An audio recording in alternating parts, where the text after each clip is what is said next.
Welcome to Find the Numbers. The podcast keeps you updated with football and the hobby.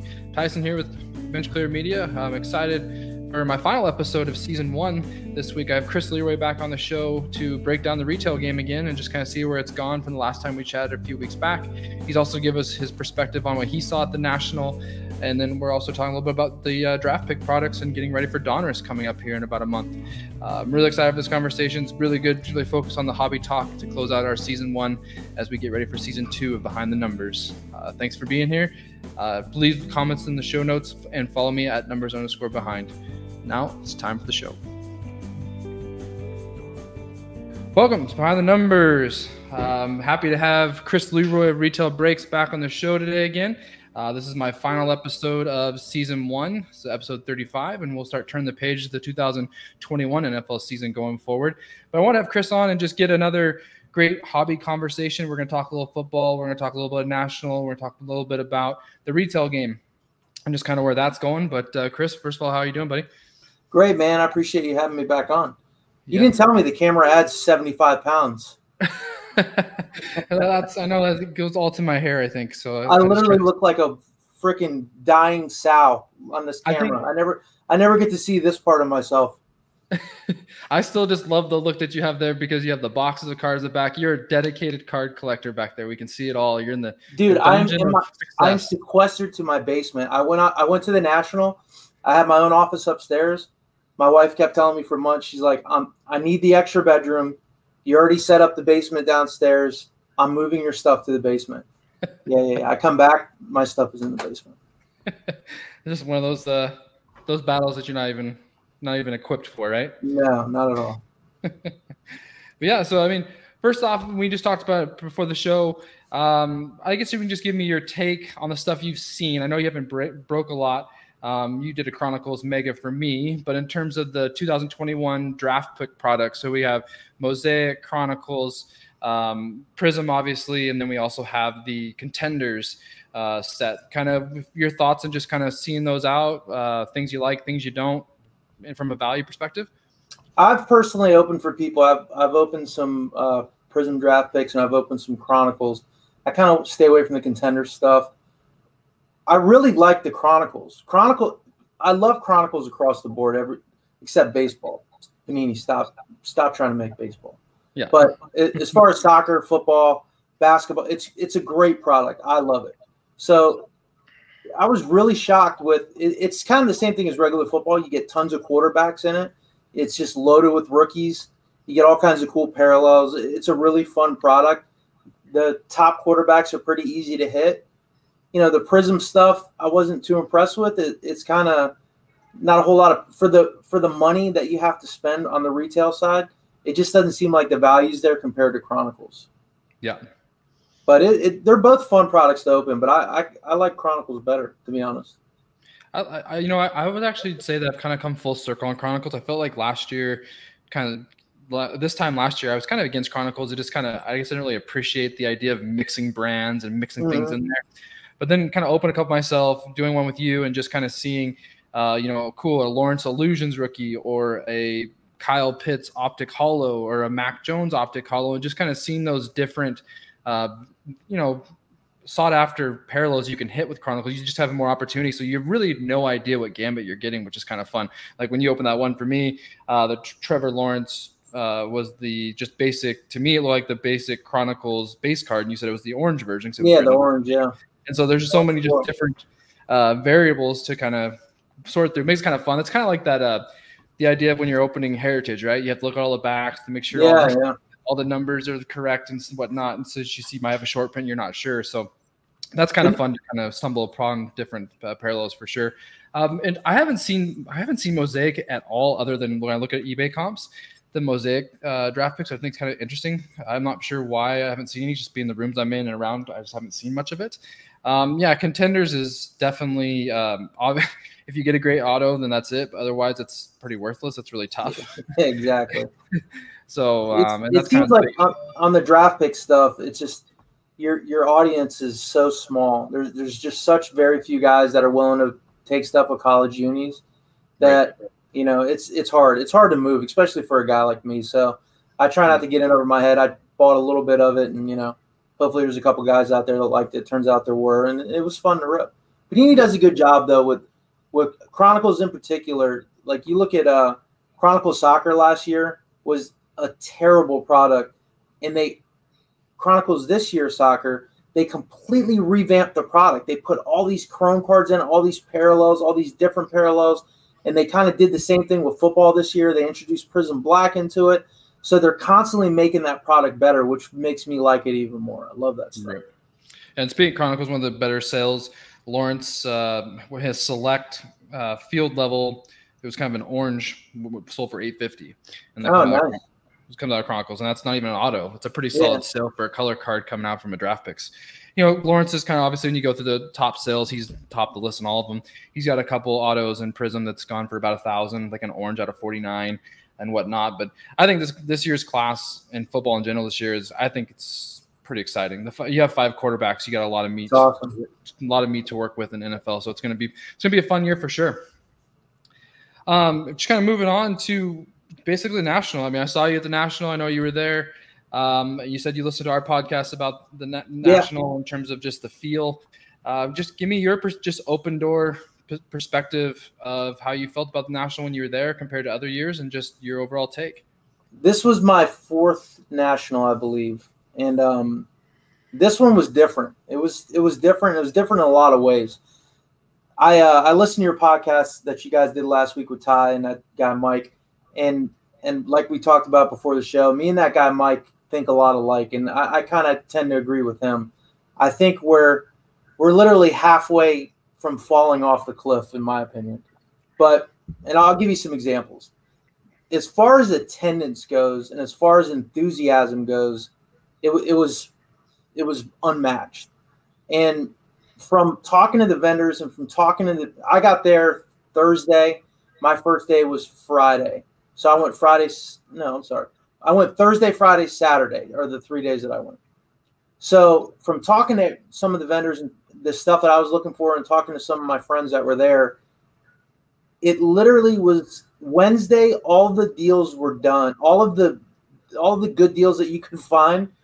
There were so many people there on Wednesday, the preview day, that all of the wax at a good deal was bought out. So by the time people got there Thursday, a lot of the deals that you normally would have found on Friday or Saturday in previous years were gone the very first day. Like in particular, I was looking for Bowman Sapphire, 2021 Bowman Sapphire. Yeah. And I went to every single booth, and I found 2 guys that had it at a decent price. There was probably 5 or 6 other vendors. I walked up, and the guy was like, "Oh, somebody just came here and bought everything I had." Like 5 different people told me that. So there was a guy going around looking for all the Sapphire, buying it all up. And then the other vendors that had it later on in the show were literally $100, $125 more than what people were selling it for Wednesday or Thursday. So I think that was some people's game plan, was to find some of that product earlier in the week, buy them out. They knew that they kind of cornered the market at the show. Then they could literally mark it up a little bit over comps. And that's what I was most disappointed about. Every year before this year that I went to the National, you could really bring a few $1,000s and get some really good deals on wax in particular. Plus PSA 9s too. That's the other weird thing. There have always been vendors that had boxes and boxes of PSA 8s and PSA 9s that they were willing to basically give away. They would do a huge group sub. Anything that wasn't a 10, they threw it in a box. It was $7 or $8. They didn't care what it was. They just wanted it gone because it was a 9.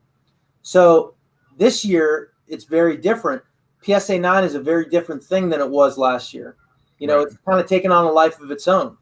So all of those vendors that you would see in previous year that had those great bargain boxes of PSA 9 slabs just were non-existent. They just were not there. And the deals on the wax, just about everywhere I went, they were above eBay comps. Pretty much everybody, you would go there and try to negotiate. You might get a couple bucks, but you heard the same thing over and over again. I am priced at my bottom. That's my bottom. I'm not moving. There's 3 other guys right behind you that'll buy it.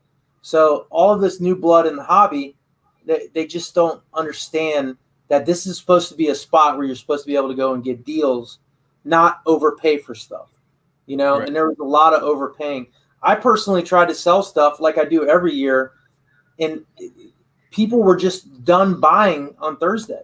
I went up to so many people. People were looking for very specific things. I had about 3 or 4 vendors just as you're walking by. Do you have any Michael Jordan? Do you have any Kobe? You have any Michael Jordan? Do you have any Kobe? Heard that from a few vendors. They were really looking for Michael Jordan, really looking for Kobe. They were looking for very particular cards.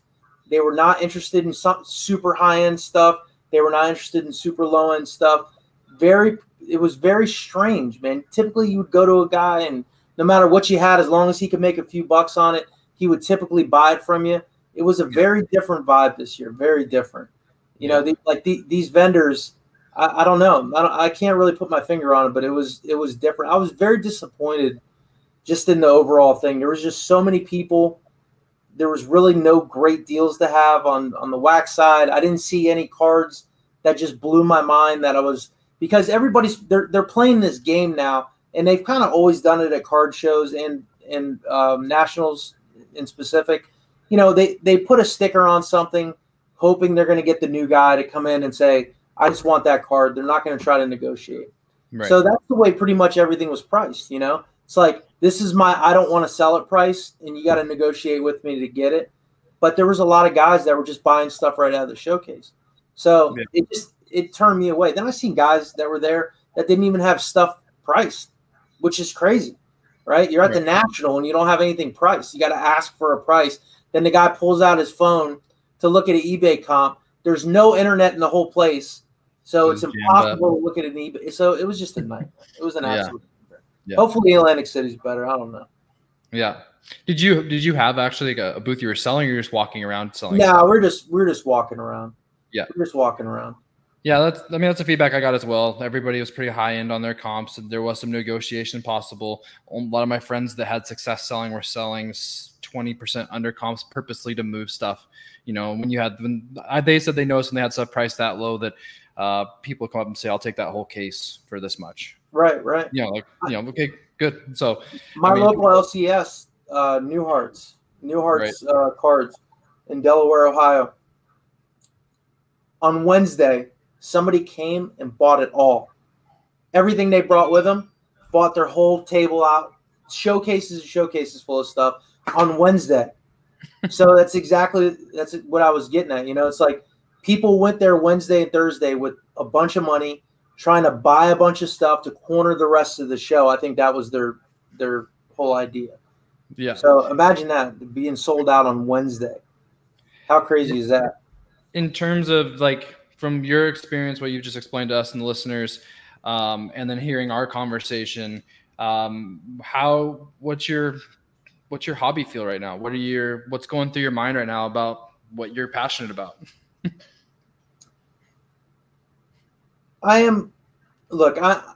Regardless of what happens with the hobby, I've always been a retail guy because I like value, right? I like being able to spend $40 or $50 and being able to enjoy a product that if you go to a hobby shop would cost you $500 or $600, right? So that's the kind of thing that I enjoy. So any cards that I open, whether it's basketball, football, or baseball, it's always going to be on the retail side. If I'm going to go chasing autographs, I hop in breaks. The big breakers are always going to be there, regardless of what happens with the hobby. I think they have enough business where that part of the business isn't going anywhere. But it's just it was just kind of strange to see the pricing aspect of it, and I just see so many of these new guys coming in they walk in there with big wads of cash, and they're just scooping up all of this, like Prism basketball. And I'm just like, man, if you just literally got in the right Facebook room, you could be paying $40 or $50 less a blaster than what you're paying right now. But it seemed like people were happy to pay it. So what makes me nervous is the new guys that are coming in that are excited, they have a little bit of money to spend. They got the bug, right? They're hooked. You're only going to get crushed for so long before you go, all right, I'm done. You know what I mean? Yeah. You can only buy Prism basketball blasters at $100 a piece, $110 a piece for so long when you got to open 10 of them to maybe get a mellow. You know what I mean? The same with Prism football. You know, you're going to get one Herbert a case. So how much money is that going to cost you, right? So for the guys that like to rip stuff, they're going to spend tons of cash ripping stuff. They're not going to get a fraction of what they put into it. They're going to keep doing that. They're going to keep getting crushed. And then a year from now, they're just not going to be here. You know what I mean? So that makes me nervous. That's what I see what's happening. It's almost like personal wax is going to be impossible. You can't buy your own box. You have to break. You have to be lucky to find retail. I think we talked about that a little bit last time you were on the show. I just looked into to kind of announce on the show is that Donruss now has a date. I think it's September 9th. And I saw the hobby box for Donruss football is $325. It's crazy. $325 for Donruss was the cheap one. Let me get in low. Entry level. Donruss if Donruss is already pre at $325 on Cardboard Connection, that's kind of terrifying for me for Prism and Optic and Mosaic when they come, because I think they're going to be much higher. Because I enjoyed Donruss. I think last year Donruss was fun. It was nice, awesome. It's cheap. It's fun, man. That's a fun product. But here, right now, where we are at this juncture with retail is Panini and Topps have now increased their prices to the distributor. The distributor, in turn, increased their prices to the resellers, right? Or to the retailers. So now Select Basketball is going to be $35 retail, right? Or $30 retail. At Meyer, it'll probably be $35. Prism Football, I guarantee you, is going to be $30 to $35 retail. Cellos are going to be $16, $17 a piece if you can find them, right? So there's no longer an entry level to this anymore. So now you got to spend almost $40 to get a blaster. I mean, that's a big jump, man. If you were one of the people that were lucky enough to walk into a Walmart last year and find Prism Football and you were paying $19.99 for it, you literally have to pay 100% more to do the same thing in 1 year. There's no added value to it, right? I doubt they're going to change the format and put autos in there or put numbered cards. They're going to keep the value. They're going to keep the format exactly the same, non-numbered parallels, where they could literally just keep the presses running, and there's no accountability for what the total population of the set's going to be, right? If they don't have to put numbered parallels in there, they could just keep the presses running. And that's the plan. They know Prism's their flagship product. If they don't put numbered stuff in there, that just gives them license to print as much of it as they want. Right. That's a scary place to be, man. No, it is. I think my biggest thing, like even right now, I'm noticing, at least in Canada, stuff's being left on the shelf right now. None of the top of the line stuff is on the shelf except for Bowman. But Bowman for up here is $42 Canadian for one Bowman blaster. What's that, like $1 million in American? That's 42 is like probably 35, like you were saying. Yeah, yeah. 30, I mean, 35 for a Bowman blaster. Bowman blasters are rough. Very rough. You're lucky to get a first chrome that you're happy about. And so that's just a bloodbath. Like I've bought one just out of sheer boredom, and I'm like, man, that was a terrible decision. And the other crazy thing is too, it's last year when Prism Draft Picks came out, you couldn't find it. It was just wiped off the shelves, right? Yeah. This year, I have personally been able to walk into Walmart's in my area, Myers in my area, and seen it sitting on the shelves. Yeah. The enthusiasm is starting to wane as far as wax goes. I'm seeing Chronicles Draft Picks everywhere, every Walmart, everywhere. I'm seeing Prism Draft Picks everywhere. You could see the enthusiasm starting to wane. Last year you couldn't find a bit of it. This year you're starting to find it. So people are already as it sits right now. Prism Draft Picks at Meyer, I think, is like $26 a blaster right now. Who's gonna look? That's a tough buy at $26, even at retail, right? It's different when you're able to do $15, $16 subs. You can get a Lawrence Silver, throw it in there, and you're going to make some money at $15, $20, doing $15, $20 subs. Yeah. You can line it in other rooms and stuff like that. But when that option's taken off the table, that base chrome game, grade and flip is gone. You can't do it anymore. Yeah. You know, that's my concern, and we can kind of just talk about that and keep going to retail with this question. But I brought up in the last show of like the only thing about breaking, I thought, Kris, is that a lot of guys banked on that base game as them keeping them surviving. And if you can't go get in this new Prism, if you can't, Lawrence is probably going to be okay, but let's just say Fields.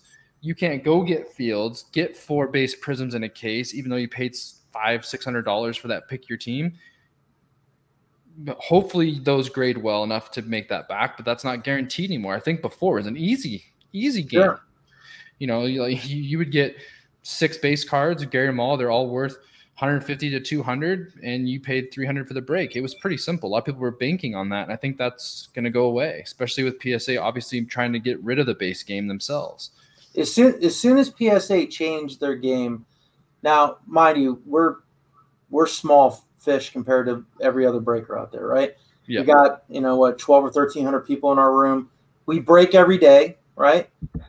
But we're small. We never had problems filling stuff ever because a lot of people played that game with flagship baseball, with flagship football, Donruss, like across the gamut. People were loading up base rookies of all sports, doing group subs. 5-6 months later, those cards come back. It's money in the bank, right? People were playing that game forever. So as soon as PSA changed their whole philosophy, our room fell off a cliff, right? Because that's what we do. We're not hit based like the bigger breakers are. You want to spend very little money. You're going to pull parallels, a lot of base chromes. Sure, we hit some cool stuff every now and again, but that's kind of what our thing is here, right? We try to keep the cost low, and you can bank up on rookies. So now you have to ride the waves of releases in our world. So you have to be there as soon as a product releases. You have to have the product ride the wave of hype. It wanes very quickly now. You might ride it out a week. You're not going to have any problems filling breaks, but then it's crickets after that. A week after, 2 weeks after Prism comes out this year, I guarantee you, for us, it's going to be hard to fill because people are going to have those silvers and base Prisms that they're not going to be able to do anything with other than sell them as raw. So maybe the market changes and maybe people value raw more.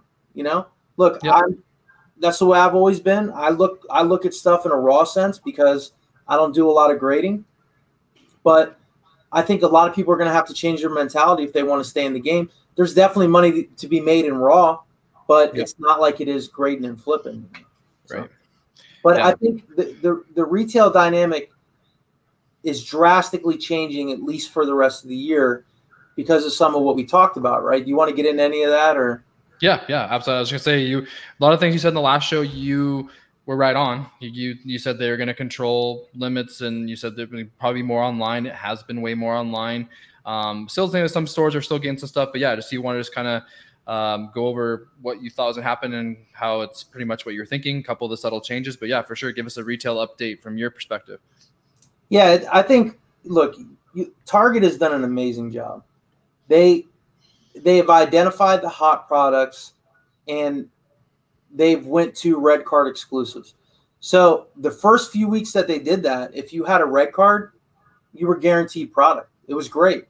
But the bots have already figured it out. They've already figured out that you can go open up red cards as debit cards, and now it's the same thing. So even if they're red card exclusives, they might not get 500 of them. They might only get 100 of them. But they're still cooking the shit out of Target. Walmart is absolutely impossible. Don't even waste your time. It's an absolute joke.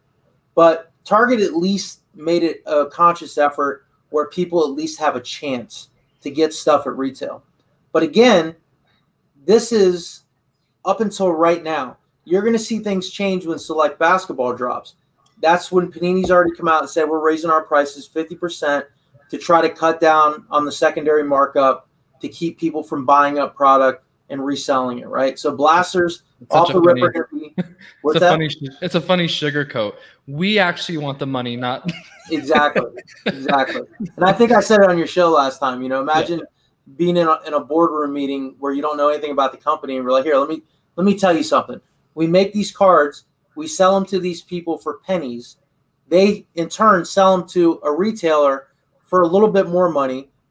Some guy in his 40s walks into that retailer, buys it all, and then sells it for 1,000 times of what we sold it to the retailer for. Yeah. How long do you think that was going to last? Right. Yeah. So look, of course, it's a business. They know that they're selling people, they're selling distributors blasters for $8 a piece, and people are selling them for $100 a piece, right? You know that wasn't going to last long. So here we are at Select Basketball is about to drop. That's going to be our first $30 to $35 blaster. So anything chrome from here on out is supposed to be at a minimum of $30. I think you're going to see mega boxes, $60, $70, who knows. But this is going to be the norm. Topps has already introduced this.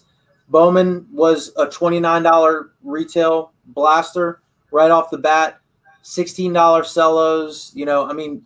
Insane markup from what it was last year when the class is a fraction of what it was last year, right? So now it doesn't matter anymore who's in the product. It is typically it is just now brand recognition.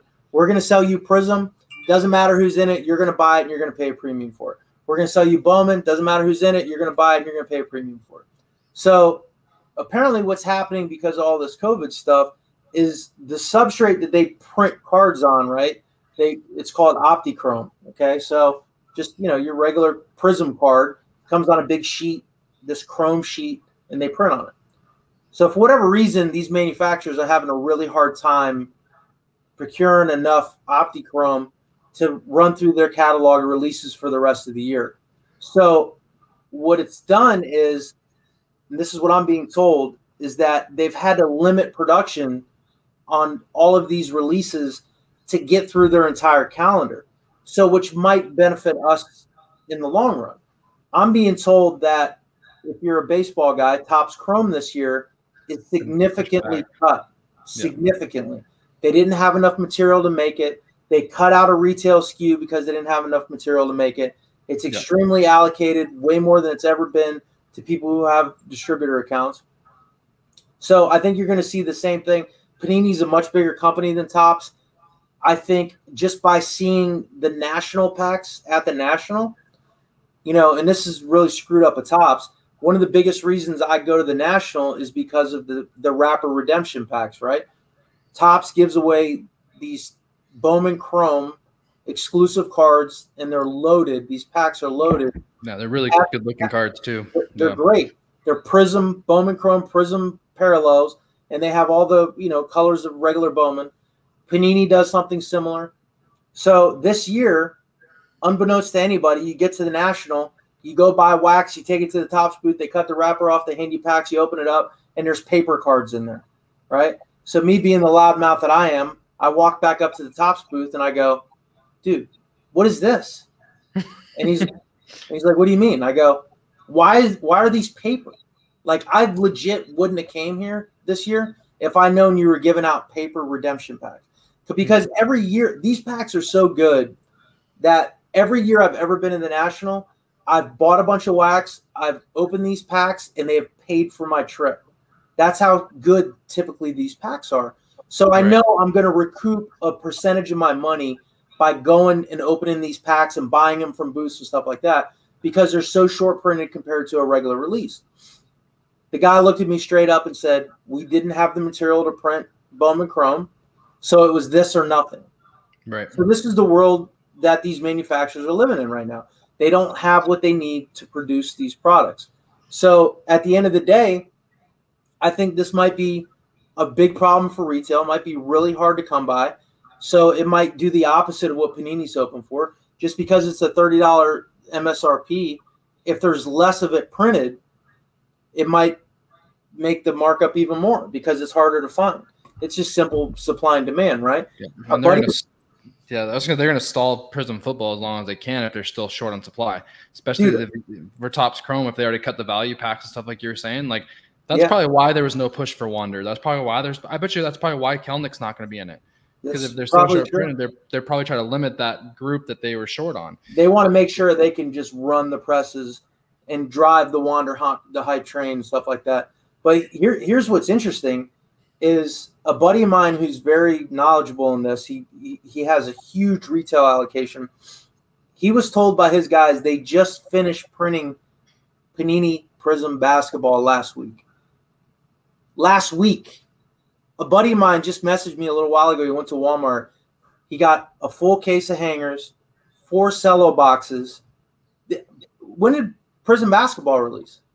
4 months ago? 3 months ago? Yeah, a long time ago. Yeah. Right.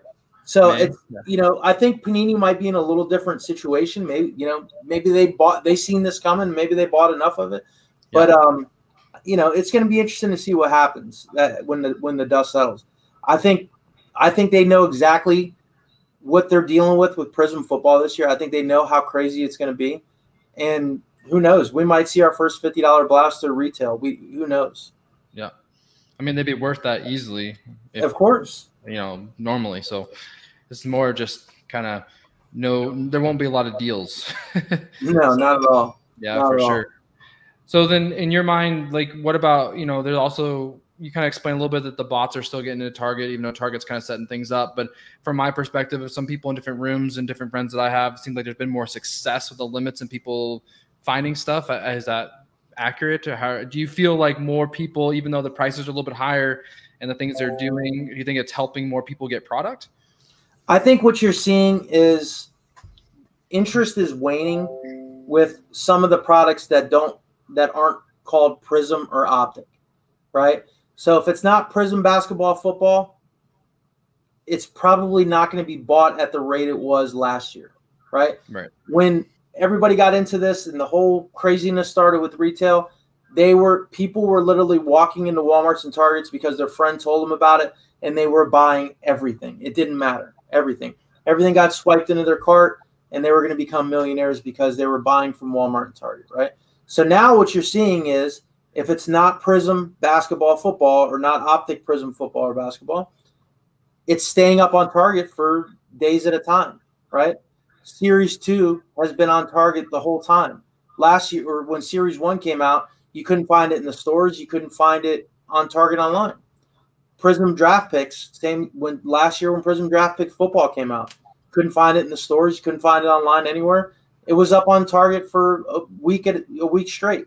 When they drop Prism basketball, it's live for about 30 to 45 seconds. Now, that's about 30 seconds longer than it's normally live. So those red card exclusives do limit a little bit of what the whole Cook community can do. They're figuring ways around it, and I'm sure as the weeks go by, they're going to get better and better at it, and they're going to be able to get every bit of it. I think you're probably going to see Select Basketball drop on Target maybe even tomorrow or Friday, because the rumors are that it was going to drop this week at Walmart. So that's going to be the gauge, right? They've only been dropping Prism Megas on Target. They go instantly. You don't have a chance. So when Select Basketball drops, I'm sure you're going to see all the SKUs, you know, hangers, cellos, blasters, and megas, right? So you're going to have a good gauge of how fast each one of those goes. And that's pretty much going to be the exact situation you're going to deal with when Prism football comes out. My only hope is, the other thing is, since Target has pulled everything out of the stores, I don't think they're giving that allocation away. I think that they're funneling it through their website instead of distributing it out to the stores. That's why you're seeing these massive 30, 40,000 Prism Mega drops, because, you know, if there's 40,000 Prism Megas that got dropped online, the chances are 35,000 of them would have been put in stores across the country, right? So once Target lifts that ban and they start putting cards out in stores, that's going to severely cut what gets put online. So then, you know, if they release 30 to 40,000 megas at a time, guys who don't have bots might actually have a chance with a red card exclusive. But if they're only putting 5,000 up, you don't have a chance. You're not going to have a chance. Right. So by the time Prism football comes out, if they're back to in-store stuff, you're not going to get anything on it. You're just not. Right. Unfortunately, you know. Yeah. But we've also seen something very interesting, and maybe some of your viewers don't know this, but I'm happy to share it with you. You know, there's two big distributors on the retail side. You have MJ Holding and you have Excel Marketing. So Excel Marketing deals with Target. MJ Holding deals with Walmart and Meijer stores in the Midwest, right? They deal with other stores, unsports card related, but as far as sports cards go, That's kind of the way it works. So as Excel Marketing has this huge allocation of sports cards, they weren't able to put it all in Target stores. I'm sure they found themselves with warehouses full of product. They don't have a direct-to-consumer online platform, so they have all this product that they need to move. So they went to their existing relationships of gift cards and potato chips and stuff like that, and they said, hey, we're going to start putting sports cards in Cracker Barrel, right? People are finding Prism basketball, Bowman mega boxes at Cracker Barrel. Yeah, because Barnes & Noble, Barnes & Noble is a huge one. Excel puts product in Barnes & Noble. They put product in Cracker Barrel. They put product in Hobby Lobby. They put product in Party City. So now this is what freaks everybody out, right? This is the junk wax 2.0, right? As soon as somebody posts something on Facebook, I just found 10 Bowman Megas at Cracker Barrel, you'll immediately start to see the messages, junk wax 2.0, I told you this is the end, this is the end, this is the end. Well, look, the reality is this company has a warehouse full of sports cards that they no longer have their largest distributor to get rid of them, right? So they got to do something with them. So they found existing relationships. Hey, a lot of people go through Cracker Barrel. A lot of people go through Walgreens. A lot of people go through CVS. Hey, do you mind if we rent a little space from you and we'll put some of these products that normally were exclusive to Target into your store, right? They have no idea what's coming. No, not at all. Well, I think they do now. Yeah, they do now. Just funny. Here's the other crazy thing, too. Another store that just dropped this week people found out about is Lids, the hats. Oh, yeah. People are finding Prism basketball gravity boxes in Lids locker room stores. That makes sense. This is how loving our hobby is. You'll see somebody post a gravity box of Prism, and you'll immediately get the barrage. Oh, my God, where'd you get those? Oh, my God, is Target selling cards again? Oh, my God, oh, my God, oh, my God, oh, my God. Then the original poster is like, just completely ghost everybody. I'm not telling you where I found these. Well, I'm going to tell you where you found them. You found them at Lids. Yeah. So go check your Lids and go piss on the guy that is in your area who thinks that he's got the market cornered. Go find yourself some Prism basketball at Lids if you can find it. There you go. I mean, that's thanks for all that. That's a really good retail breakdown. I really appreciate you coming on and doing that. No kind problem. of to close, Kris, I think just because you've been in the hobby for a long time and obviously you're well invested to it with your, with breaking and whatnot that you enjoy, what would be your messaging to, you kind of said these new guys are coming in and kind of buying stuff over comps. And I guess if someone came to you and said, hey, Kris, I want to get started in cards, what would you say to kind of help manage some of these retail and wax issues? What would you tell them? Unfortunately, I think everyone has to learn the lesson that you can't buy it all. And I think that's what a lot of people try to do. People get, especially in breaks, people will buy into a break and it's just weird, man. People have beginner's luck. It's just the way it works. I see it every day in my room. If a new guy jumps in, there's a very good possibility he's going to pull the best card in that break. It's just the way it works. And it's just the universe's way of hooking that guy. And hook, line, sinker. They get the expectation that this is the way it's going to be. Look, it's gambling. You're gambling. There's no other way to put it. Okay, you're throwing money into something. You don't know what the return is going to be until you open this package, right? So you don't know what you're getting into. You might come out way ahead. You might lose. So I think my personal philosophy is if I'm going to spend money on something, right? So look, I'll give you a perfect example. So when I buy wax, so I bought a case of, where's it at? Yeah, right there. Yep. Optic football. Optic. Yep. I missed the Cowboys. Dang it. My philosophy is this. If I'm going to invest a lot of money, and this is a lot of money for this, if I can't move this, sell it, right? I know that this is never going to be less than what I paid for it. Right. Ever. Yep. It's not going to happen. Not with this rookie class. So those are the moves that I like to make. If I'm going to invest my hard-earned money, I'm going to do it with something that I know is tried and true. It's proven. right? Yep. I'm not going to go spend a few grand on contenders draft picks. Yeah. I'm not going to go spend a few grand on score football, right? So do your research. There's products in this hobby from all across every sport that are absolutely tried and true, that are people hate the word investment, but it's a safe investment. You know, when football starts, if you invest some money into optic football, you're going to at least get your money back. Yep. Right? So that would be my piece of advice. Yep. Buy smart. Don't just buy something to buy it. Just buy smart. Invest in the products that are tried and true, the prisms, the optics, the Bowman chromes, the Topps chromes. You can't go wrong with that stuff. People get crazy and they start buying, hey, I just bought a case of Museum Club. Hey, I just bought a case of Allen and Ginter. You're going to lose every single time. Buy into breaks with that stuff. Find your favorite team. Find somebody who's breaking it. Spend $100. Go buy your team. If you want to really get in and buy a bunch of something, buy a product that is tried and true. Yeah, for sure. I think definitely that's one thing that I think that generally I've done in my kind of.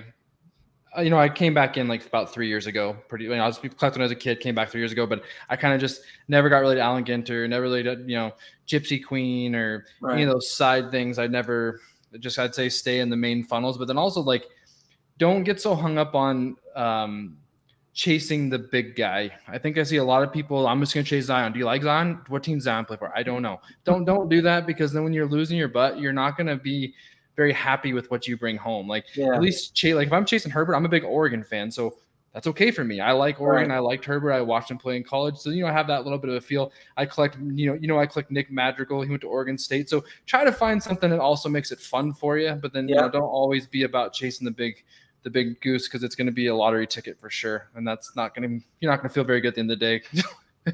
Or you could always, it's not a conversation until we bring up Ohtani. Ohtani, that's right. That's your boy.